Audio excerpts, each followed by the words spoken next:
Good morning, my beautiful people. Welcome back. It is October 3rd. It is Friday, 9:27 a.m. And glory to God this morning. It is a beautiful day. I want to go ahead and start off with giving thanks to God. So let's settle all in with a nice smile. Close your eyes. Unless you're driving, don't close your eyes. Dear Lord, Heavenly Father, thank you so much for bringing all these beautiful people here to open the Bible with us and hear your word of what you might have. I ask that you please bless everyone's ears that are listening, bless everyone's eyes that are watching, and please open those people's hearts to your word, to your love, and to your wisdom. Dear Lord, I ask you for protection against evil upon my life and those that are listening and tuning in. Dear Lord, please be with us all throughout the day. Amen. All right, guys, glory to God. This morning I did my morning sermon that I watched on YouTube, and I am sitting down with my Bible here, and right away when I opened it, I turned right to the interpretation in the book of Daniel. It is under chapter 2, verse 36, and this is what it says. This is the dream, and we will tell the interpretation thereof before the king. Thou, O king, art a king of kings, for the God of heaven hath given thee a kingdom, power, and strength, and glory. And wheresoever the children of men dwell, the beasts of the field and the fowls of the heaven hath he given into thy hand, and hath made thee ruler over them all. Thou art his head of gold. So that was very interesting to me because when I am done with my prayer, I open my Bible and I can just kind of skim and kind of just see where God wants us to start. And it's crazy because I think maybe in my first video, I was talking about the interpretation, and it brought me to Samuel's message. So it's amazing how God works, and how just everything aligns when you just give all your faith into him, and you just, like trust him, even if you don't know what he's doing with your life. I started doing this August and really intently started doing this in August. I got baptized in July. So in August, when all this really took off, I bought my Bible for the first time. I bought Bible highlighters. I bought Bible pens. And the more that I do this, I've done it every single day since I bought my Bible. And he just does not give up on his mission with me. And that's why I'm starting to record everything. That's why I want to start talking about what he's doing in my life because it's just so phenomenal. Like, I can't make this up. And I want to share my journey with people. So then you can see, you can see where I've came from, where I've come from. And you can also see what he's doing in my life. So maybe it gives you the courage to keep going. Maybe it gives you the courage to see him working through someone else's life. So then you can have the confidence that it's possible and that he's always there. And, even wherever you come from, he will meet you. And it's so beautiful how he works. So that's why I just want to broadcast his beautiful glory, and his continuous work that he's been doing in my life. So he has something to say about the interpretation. This is the dream. So, you know what? I believe God is telling me that what we're doing, sharing the gospel, praying every day, this is the dream. And we will tell the interpretation thereof before the king. And just to get a solid thing from this, I want to just go ahead and ask, clarify Daniel 2:36. In this verse, Daniel is speaking to King Nebuchadnezzar of Babylon. The king had a troubling dream and sought its interpretation from his wise men, who were unable to help. However, God revealed both the dream and its meaning to Daniel. In this moment, Daniel is prepared to reveal the dream and its interpretation to the king. The dream itself is a significant prophecy about future kingdoms and God's eventual kingdom. Daniel's role was to communicate God's message, showing that wisdom and understanding come from God, and it's pivotal to rely on divine insight. The greater narrative in this chapter is about God's sovereignty over earthly kingdoms. They rise and fall, but his kingdom will stand forever. This serves as assurance of God's ultimate power and control over history, an encouragement for faithful living amidst the unfolding events of earthly rulers and empires. This is what I'm saying, you guys. That is from my Bible chat, whatever AI thing. And it's so beautiful. So honestly, here, we're just going to continue. So that is the clarification, the interpretation, the dream is Daniel's role was to communicate God's message.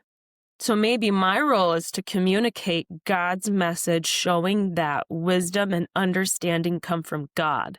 And it's pivotal to rely on divine insight. Divine insight. That is what it's saying. All right, so this came from the interpretation, Daniel 2:36 through 38. Something else I'd kind of like to explore. Look at all the different times that he's shown up in Daniel. He's shown up from August 26th, September 12th, all sorts of times, September 13th, September 29th, September 30th. So Daniel spake, and I said, I saw in my vision by night, and behold, the four winds of the heavens strove upon the great sea, and four great beasts came up from the sea, diverse one from another. The first was like a lion and had eagle's wings. I beheld till the wings thereof were plucked, and it was lifted up from the earth, and made stand upon the feet as a man, and a man's heart was given to it. And behold, another beast, a second, like to a bear, and it raised up itself on one side, and it had 3 ribs in its mouth of it between the teeth, and it said thus unto it, Arise, devour much flesh. After this I beheld, and lo, another like a leopard, which had upon the back of it 4 wings of a fowl, and the beast had also 4 heads, and dominion was given to it.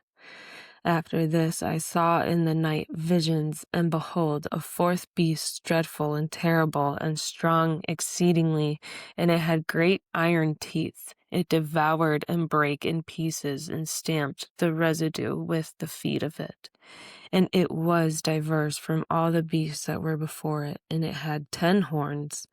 I considered the horns, and behold, there came up among them another little horn, before where there were 3 of the first horns plucked up by the roots, and behold, in this horn were eyes like the eyes of man, and a mouth speaking great things. Ooh, that is something. Okay, so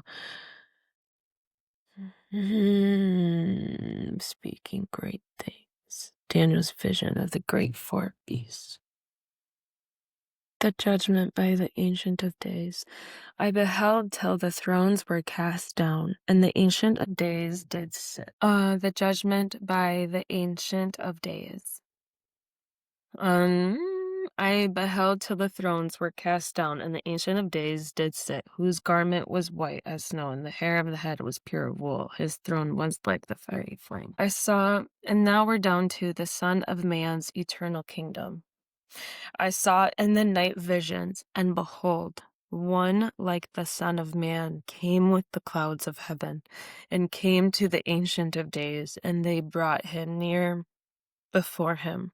And there was given him dominion and glory, and a kingdom that all people, nations, and languages should serve him. His dominion is an everlasting dominion, which shall not pass away, and his kingdom which shall not be destroyed. Okay, and then we're still reading on to the interpretation of Daniel's dream. So this is chapter 7, verse 15. I, Daniel, was grieved in my spirit, in the midst of my body, and the visions of my head troubled me. I came near unto one of them that stood by, and asked him the truth of all this. So he told me, and made me know the interpretation of the things. These great beasts, which are four kings, which shall arise out of the earth. But the saints of the Most High shall take the kingdom, and possesses the kingdom forever, even forever and ever. Then I would know the truth of the four beasts, which was diverse from all the others, exceeding dreadful. Those teeth were of iron, and his nails of brass, which devoured, brake in pieces, and stamped the residue with his feet.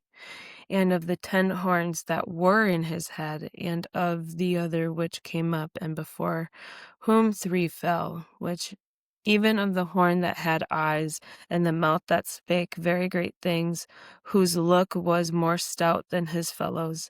I beheld, and the same horn made war with the saints, and prevailed against them, until the Ancient of Days came, and judgment was given to the saints of the Most High, and the time came that the saints possessed the kingdom. Thus he said, the 4th beast shall be the 4th kingdom upon earth, which shall be diverse from all kingdoms, and shall devour the whole earth, and shall tread it down, and break it into pieces. And the 10 horns out of this kingdom are 10 kingdoms that shall... Whoa! Okay, so 4. So the 4th beast, remember that last verse had salvation 4 times. So we're in Daniel 7. So the beast, Daniel was grieved in my spirit, in the midst of my body, and the visions of my head troubled me. Have you guys, side quest here, have you guys ever had like one of those dreams that you fall asleep and you're dreaming and it feels so real that when you wake up you feel like shooken in your bones and like shooken in your soul, and you can't like figure out if it was real and if it really happened or not? That's what he's feeling. He's troubled. I don't know if you guys have ever felt that, but I have, and it is, it's scary. It's wild. So there is a let's see, 15. 7:15. These great beasts, which are four kings, which shall arise out of the earth. So with attack comes great things. So even when you get closer to the Lord, you will be under attack more often. And so in his dream, these great beasts, which are four kings, shall arise, representing their kingdoms. 7:18. But the saints of the Most High. So what does the saints of the Most High? It's in Isaiah 60. 12 through 14. For the nation and kingdom that will not serve thee shall perish. Yeah, those nations shall be utterly wasted. The glory of Lebanon shall come unto thee, the fir tree and the pine tree and the box together to beautify the place of my sanctuary, and I will make the place of my feet glorious. The sons also of them that afflicted thee shall come bending unto thee, and all they that despise thee shall bow themselves down at the soles of thy feet, and they shall call thee the city of the Lord, the Zion of the Holy One of Israel.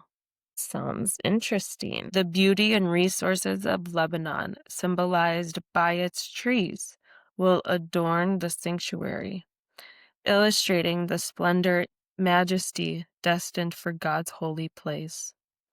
Moreover, those who were once enemies or oppressors of Zion will acknowledge her significance and bow in respect, recognizing her as the city of the Lord. This serves as a prophetic declaration of transformation and vindication, where Zion becomes a central place of divine perseverance and reverence. Theologically, these verses reassure the faithful of God's power to bring about justice and restoration. They emphasize that God's plans for his people are ones of glory and honor, and they ultimately lead to a renewed relationship between God, his people, and the nations. This serves as encouragement for believers to remain hopeful and steadfast, trusting in God's sovereign purposes. That's so good. Okay, so for the nation and kingdom that will not serve thee shall perish. Yeah, those nations shall be utterly wasted. I kind of want to, why does he talk about these trees? Daniel's first, I just want to know the revelation between the four beasts in Daniel 7 that we just read about. And it came to pass when I, even Daniel, had seen the vision and sought for the meaning, then behold, there stood before me as the appearance of a man, and I heard a man's voice between the banks of Ulai, which called and said, Gabriel, make this man to understand the vision. So he came near where I stood, and when he came, I was afraid, and fell upon my face. But he said unto me, Understand, O Son of Man, for at the end shall be the vision. Now he was speaking with me. I was deep in sleep on my face toward the ground, but he touched me and set me upright. And he said, Behold, I will make thee know what shall be in the last of the indignation, for the time appointed and end shall be.